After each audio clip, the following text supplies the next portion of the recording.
তারা জীবন দিয়েছিল বাংলাদেশকে ফ্যাসিবাদ মুক্ত করবার জন্য, বাংলাদেশ থেকে ভারতীয় আগ্রাসনবাদ মুক্ত করবার জন্য। কাজেই আপনারা সরকারে বসেছেন যাতে করে বাংলাদেশে আর ফ্যাসিবাদ ফিরে আসতে না পারে। আপনাদের দায়িত্ব শুধুমাত্র সেই সংস্কারগুলি করা যে সংস্কারের মাধ্যমে বাংলাদেশে ফ্যাসিবাদের পুনরুত্থানের পথ আমরা বন্ধ করতে পারবো। হেফাজতের মহাসমাবেশের সম্মানিত সভাপতি, উপস্থিত ওলামায়ে আকরাম, উপস্থিত সুধীমণ্ডলী, আসসালামু আলাইকুম।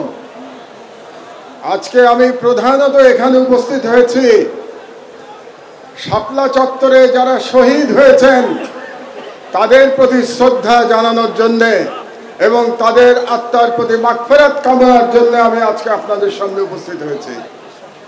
সেই সঙ্গে আমি জুলাই বিপ্লবের শহীদদেরও শ্রদ্ধা ভরে স্মরণ করছি। আমাদের স্মরণে রাখতে হবে যে 2013 সালের সেই শাপলা চত্বর গণহত্যার পর এই প্রথম আমরা আবার মুক্ত বাংলাদেশে, দ্বিতীয় স্বাধীন বাংলাদেশে এরকম একটি মহাসমাবেশ করতে সক্ষম হয়েছি। কাজেই আমাদের এই দীর্ঘ পথ পরিক্রমায় যারা জীবন দিয়ে আমাদের জন্য সহজ করে দিয়ে গেছেন তাদের সকলের প্রতি আমার অসীম শ্রদ্ধা এবং ভালোবাসা, এবং তাদের পরিবারের প্রতি আমি সমবেদনা জ্ঞাপন করছি। আমি একটু অবাক হয়ে যাচ্ছি যে হেফাজতের তরফ থেকে কিংবা ভিকটিমদের তরফ থেকে এখনো 2013 সালের শাপলা গণহত্যার জন্য যে মাস্টার মাইন্ড ছিল সেই দানব ফ্যাসিস্ট শেখ হাসিনার বিরুদ্ধে মামলা দায়ের করা হয় নাই।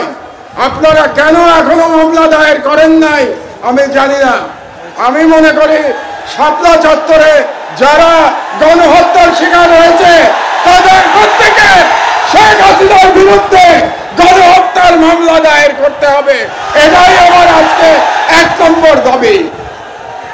দ্বিতীয় যে কথাটি আপনাদেরকে আমি বলতে চাই, আমরা মুসলমান, উম্মার প্রতি আমাদের ভালোবাসা থাকতে হবে। তাই গাজার শহীদ এবং কাশ্মীরের মুসলমানদের উপরে যে জুলুম চলছে তার বিরুদ্ধে আমাদের ঐক্যবদ্ধভাবে আন্দোলন চালাতে হবে। 3 নম্বর কথা আমি বলতে চাই, আমার বক্তব্য দীর্ঘায়িত করব না। এখানে অনেক ওলামায়ে আকরামরা আছেন যারা মূল্যবান বক্তব্য দেবেন। আপনারা নারী নীতি নিয়ে প্রশ্ন তুলেছেন। এ ব্যাপারে প্রথমে ডক্টর ইউনূস সরকারের প্রতি আমার একটি প্রশ্ন আছে যে আপনারা কেন অপ্রয়োজনীয় ইস্যু তৈরি করছেন? নারী কমিশন করবার জন্য জুলাই বিপ্লবের তরুণেরা জীবন দেয় নাই। তারা জীবন দিয়েছিল বাংলাদেশকে ফ্যাসিবাদ মুক্ত করবার জন্য, বাংলাদেশ থেকে ভারতীয় আগ্রাসনবাদ মুক্ত করবার জন্য। কাজেই আপনারা সরকারে বসেছেন যাতে করে বাংলাদেশে আর ফ্যাসিবাদ ফিরে আসতে না পারে। আপনাদের দায়িত্ব শুধুমাত্র সেই সংস্কারগুলি করা যে সংস্কারের মাধ্যমে বাংলাদেশে ফ্যাসিবাদের পুনরুত্থানের পথ আমরা বন্ধ করতে পারবো। কাজেই ডক্টর ইউনূস সরকারের প্রতি আমার বাংলাদেশের একজন প্রবীণ নাগরিক হিসেবে পরামর্শ থাকবে, আপনারা অপ্রয়োজনীয় ইস্যু তৈরি করবেন না। এবং আমরা দেখতে পেয়েছি আপনারা অনেকগুলো অপ্রয়োজনীয় সংস্কার কমিশন করেছেন। এই সমস্ত সংস্কার কমিশনের কোনো প্রয়োজন ছিল না। আপনারা রাষ্ট্রের সম্পদ এবং সময় নষ্ট করছেন। আমার অনুরোধ, এই সমস্ত কমিশন আপনারা বাতিল করে দেন। এই সমস্ত কমিশনের কোনো প্রয়োজন নাই। আর আলেম ওলামাদের কাছে আমার নিবেদন, আপনারা নারী নীতি নিয়ে লড়াই করতে গিয়ে বৃহত্তর লড়াই থেকে সরে যাবেন না। আমাদের বৃহত্তর লড়াই ভারতীয় সাম্রাজ্যবাদের বিরুদ্ধে লড়াই। আমাদের বৃহত্তর লড়াই ইসলামের জন্য আমাদের লড়াই।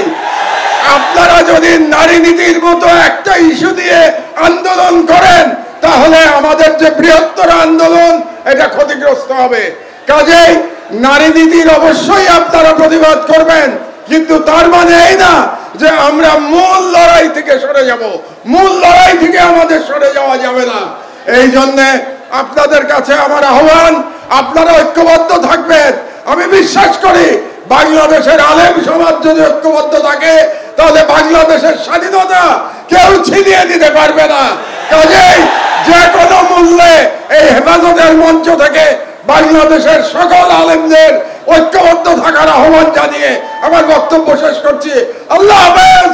বাংলাদেশ জিন্দাবাদ। আমরা মোবারকবাদ জানাই জনাব মাহমুদুর রহমান সাহেবের এই সুন্দর বক্তব্যের জন্য।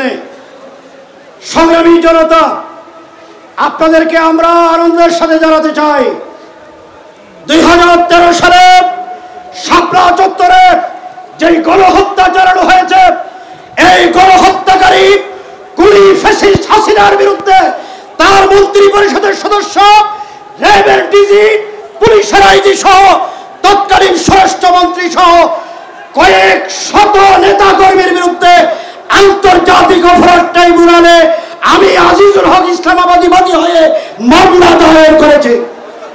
হেফাজতে ইসলাম বাংলাদেশের পক্ষ থেকে এই মামলা দায়ের করা হয়েছে। ইতিমধ্যে কুলি হাসিনা সহ অনেকের বিরুদ্ধে গ্রেফতারি পরোয়ানা জারি হয়েছে। আন্তর্জাতিক অপরাধ ট্রাইব্যুনাল তদন্ত করে প্রমাণ পেয়েছেন তারাই হলো গণহত্যাকারী। আজকের এই সমাবেশ থেকে স্পষ্ট দাবি, অনতিবিলম্বে